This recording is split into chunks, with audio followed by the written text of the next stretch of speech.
नमस्कार विद्यार्थी मित्रांनो, आज आपण एक नवीन खेळ घेणार आहोत। खेळाचं नाव आहे तू तिथे मी।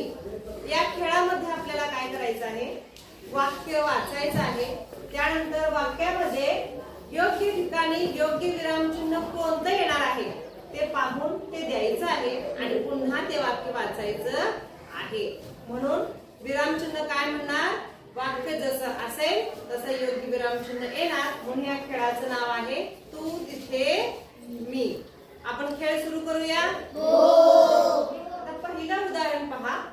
दादाने विचारले बाबा कुठे आहेत। या ठिकाणी दादाने विचारले म्हणून मी योग्य विरामचिन्ह देणार आहे, स्वल्पविराम।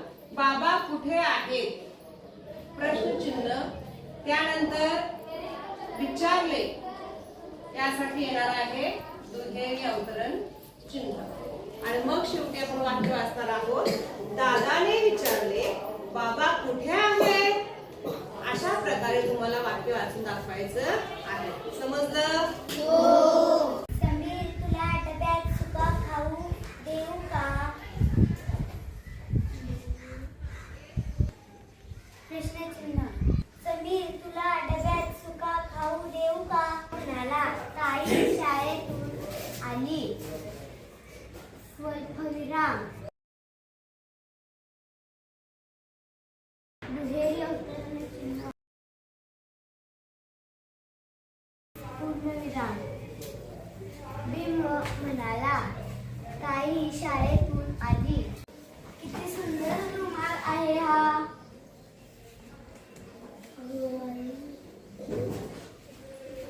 किती सुंदर रुमाल आहे हा। आई घरी चकल्या लाडू चिवडा आणि शेव तयार करते।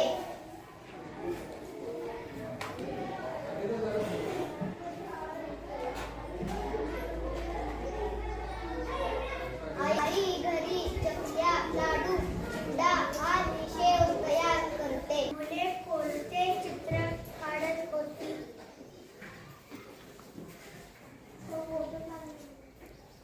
मुले कोणते चित्र काढत होती। शाळेत चित्रकला रांगोळी कथाकथन स्पर्धा झाल्या। स्वल्पविराम स्वल्पविराम पूर्णविराम। शाळेत चित्रकला रांगोळी कथाकथन स्पर्धा झाल्या। शाबास तू छान काम केलेस।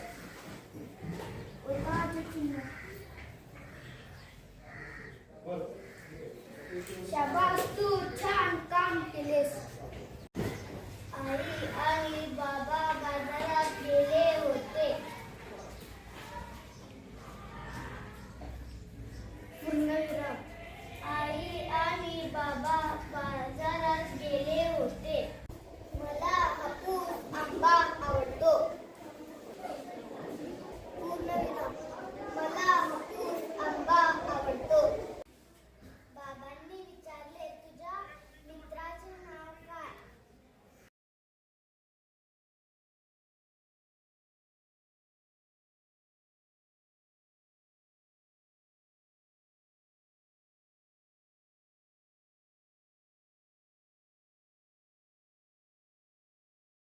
बाबांनी विचारले तुझ्या मित्राचे